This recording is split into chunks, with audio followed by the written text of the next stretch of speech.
Hello everyone, this is Swastika Chakraborty, and today we have among us someone who is the living example of the term there is no such word as impossible in the dictionary, and certainly not in his dictionary. He is the pillar of motivation and a guide to perseverance. He was born with cerebral palsy, and many told him that he won't survive to see success. But he proved all odds wrong and fought for his success. Today, he is the SDG Ambassador of Diversity and Inclusion, an associate at Great Place to Work. He is the icon of Election Commission of India. He has delivered over 350 speeches at Fortune 500 companies. We welcome amongst us the LinkedIn top voice, Mr. Sumit Aggrawal. Thank you. It's a pleasure to be here. Thank you so much for taking out time from your busy schedule to meet us. And I would like to start that when I was researching about you, I found that your mother has been such a big and huge backbone and motivation for you throughout your life. So I would like to start with a question which is focused on the still existing gender biases in our country. We see more women as air hostesses rather than pilot. Why do you think this bias in our head still exists? So, I have been working in diversity and inclusion for the last 5 or 6 years, and what I see is there's a lot of forms, different forms that comes out, and one is societal bias, one is patriarchy that we should talk about, right? So when we look at entry-level jobs, right, we have a lot of gender diversity, but as we move up the corporate ladder, we are not able to see diversity because some people still think women will not be able to perform after their marriage. So true. B, people think they will tend to prioritize their families over their corporate jobs. See, a lot of women are still involved in doing unpaid household chores, which we think that, oh, she's still doing household work. Exactly. This has no value, right? This I understand because of my mother, and I was raised by my mother and father, but my father was a traveling businessman, and my mother was a very successful lawyer who had to quit her career because she knocked on the doors of 30 schools. I was rejected from 30 schools because of my disability. I had 4 major surgeries, and I still managed to survive, right? So all of these biases, right? Be it disability, be it gender diversity, stems from the mindset. So true. And this is behavioral design. All of this is just ingrained into our behaviors, right? That's like the society has put a role in our head which we blindly follow, even if we are not wired. It's more like we have to.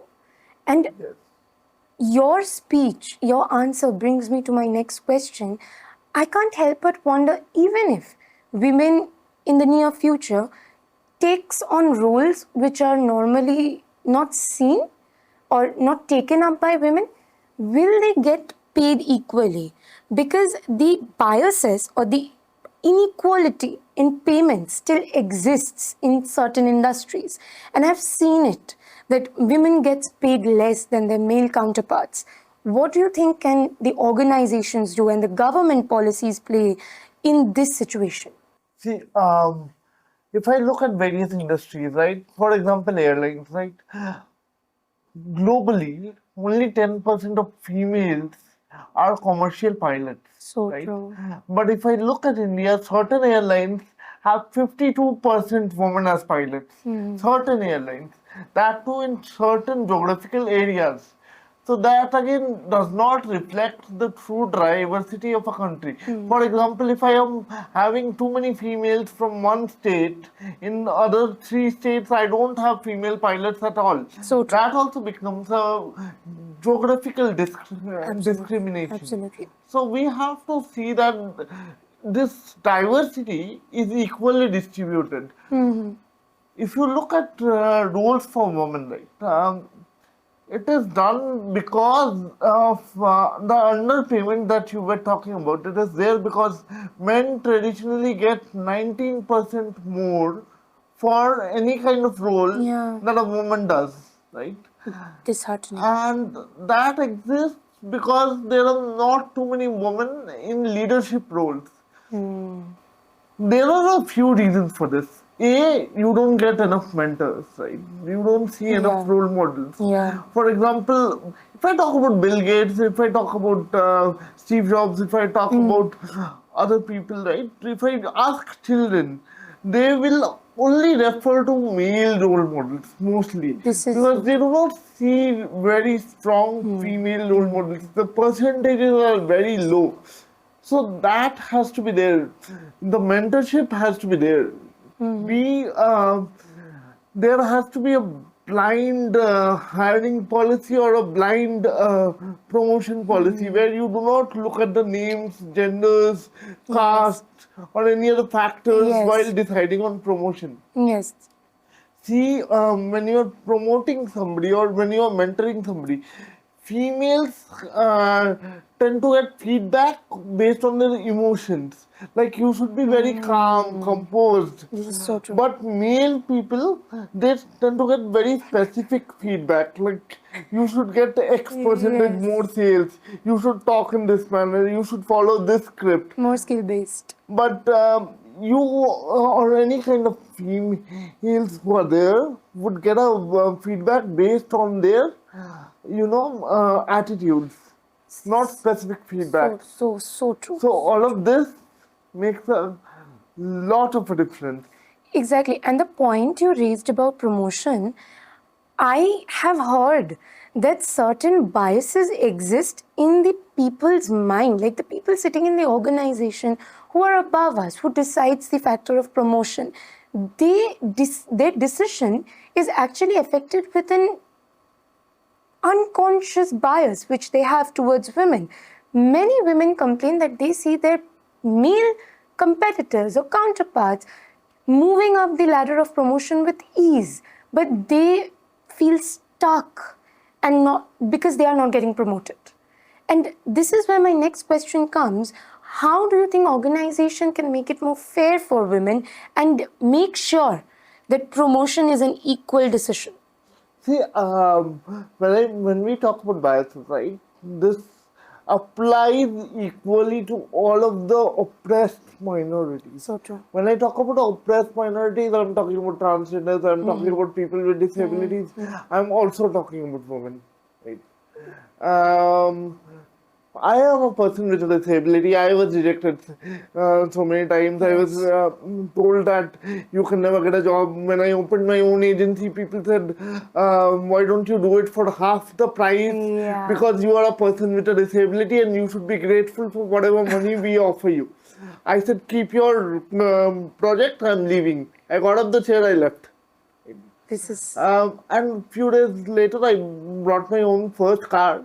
I sent them a picture that okay, this is there because I learned what kind of clients I should not work with, and you are one of them. that is so that line is so inspirational. Because you need to know the kind of people you avoid working Yes. with. This That is a huge skill. You Yes. need to know the people you have to avoid because they will drag your value down So with them. so true. And that brings like many women who reaches that position, who are leading, who are sitting at that position and have been promoted, they often struggle to say no because they are so hell-bent and they are so motivated to prove themselves that they have to avoid no sometimes. And your answer to that is so beautifully framed. I think many will come out of it. That happens because of another reason, When a male person says no, that I can't help you, I have a lot of work on my plate, they are looked at as somebody who's assertive, who's somebody who's a strong leader. But when a female counterpart does that, it's a sign of arrogance. Oh my God, she's so arrogant. She just refused to help me because women are supposed to be this idol of kindness. So true, so true, so true. Like a model which society has created and we follow blindly, and we have to sometimes. You have to be a caring, kind, docile kind of a Yes, person. a notion created for us, I must say. Talking about minorities, I come to my next question. The LGBTQIA plus community is a huge part of our society and a very impactful part of our society. And the transgender community, even after so many laws coming out, being enforced, they face very unique troubles and inequalities in their workspace. What do you think organizations can do to make it more inclusive, and how can it benefit both the individual and the organization?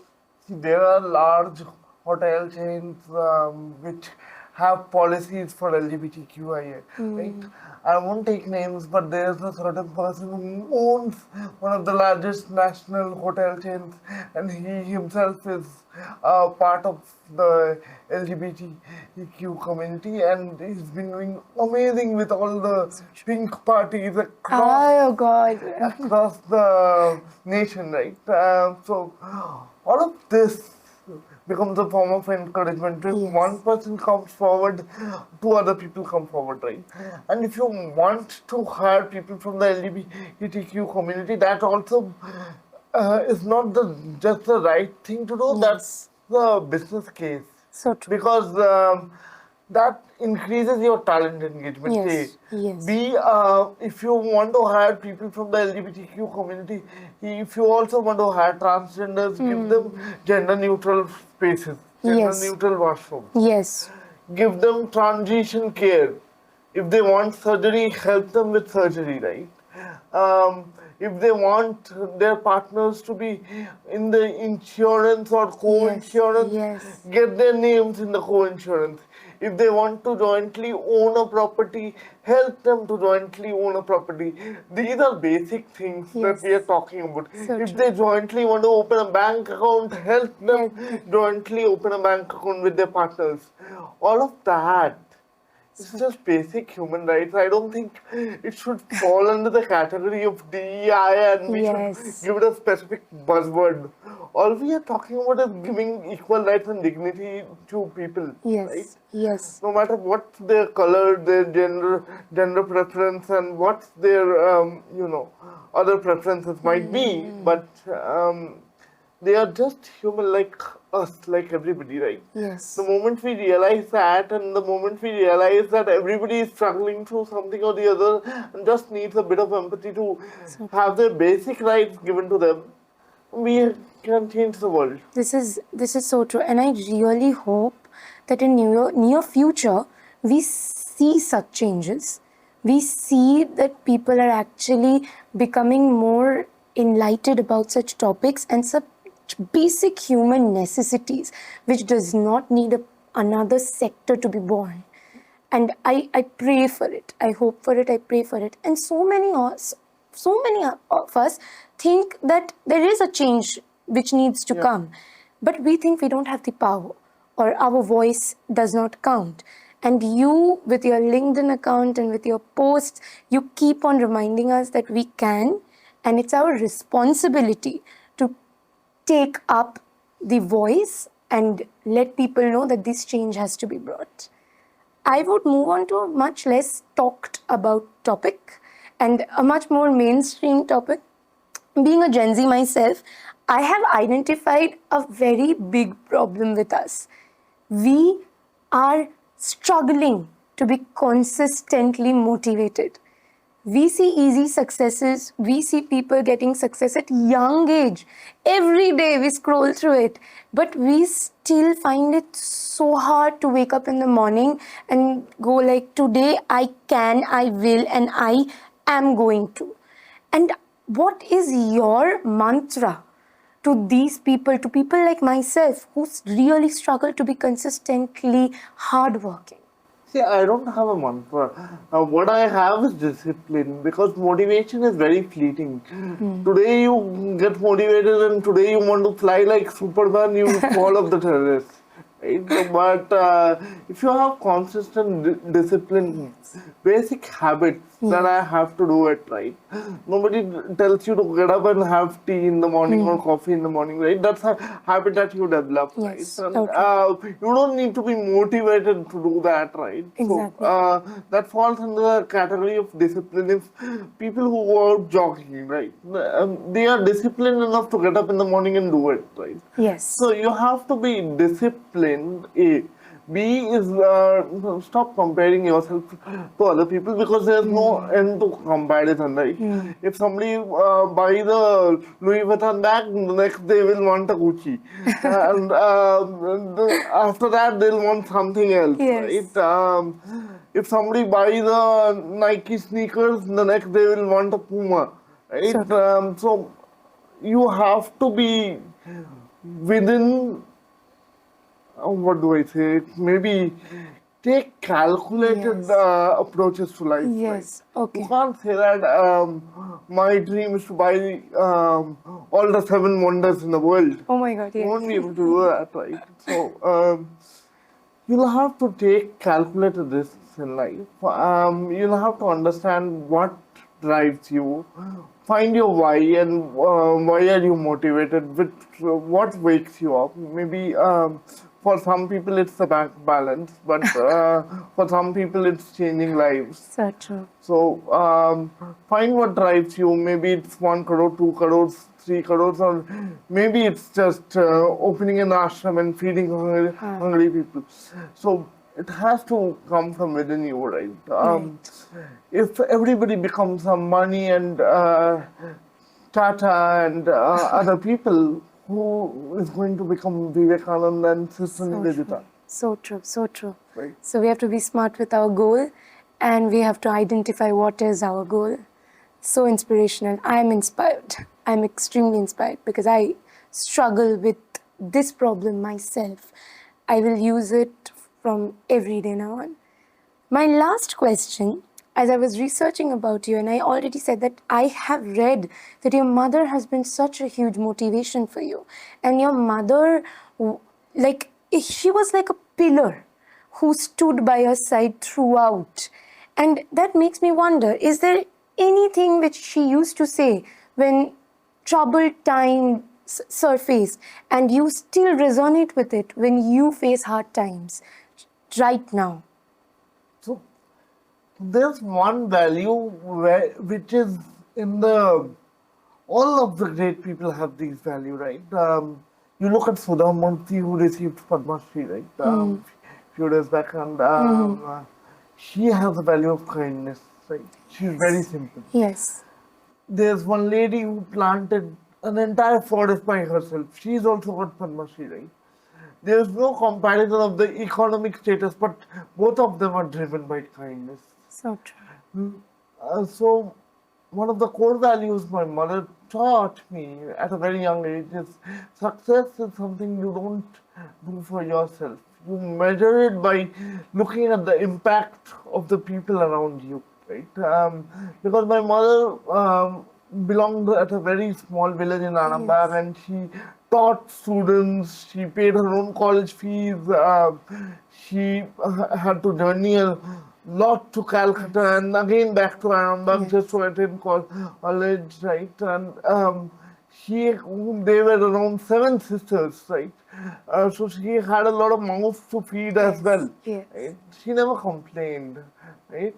So that is one of the greatest foundations. Like you can't complain about anything. If you complain about anything, your focus is on the wrong spot. So true. And if you can't complain about it, you have the power to change it. So true. If you don't have the power to change it, there's no point complaining about it. Right? So the basic foundation is never give up no matter what happens, because when life gives you a gun to your head, you have 100 and other choices that you can take. Right? Yes. Because I have seen people, right? And people don't have a limit to the kind of greatness they can achieve. Yes, yes. Right? Look at people like APJ Abdul Kalam, from a newspaper boy to the President of India.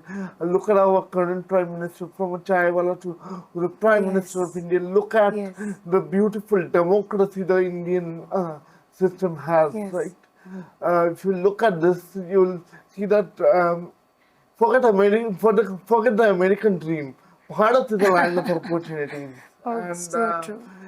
All we have to do is set our minds to what we want to achieve. We are a part of the greatest and oldest civilization in the world. We are the most secular country in the world. We are accepting of all cultures, all genders. In fact, in our Vedas, also there was somebody called Shikhandi who was a transgender. Right? If we have so many manuscripts and so many ancient texts talking about DEI, talking about power of women, modernization. Right? Why don't we learn from that and apply it to the country? Right? So true, so true. I'm in awe. The entire interview, I've been in awe. When I was researching about it, I was in awe. And this interview has been the highlight of my life because I'm grateful to have gotten this opportunity to sit in front of you and talk to you. It cannot be a greater honor. Thank you so much for your time, sir. Thank you so much. Thank you, It's a sir. pleasure.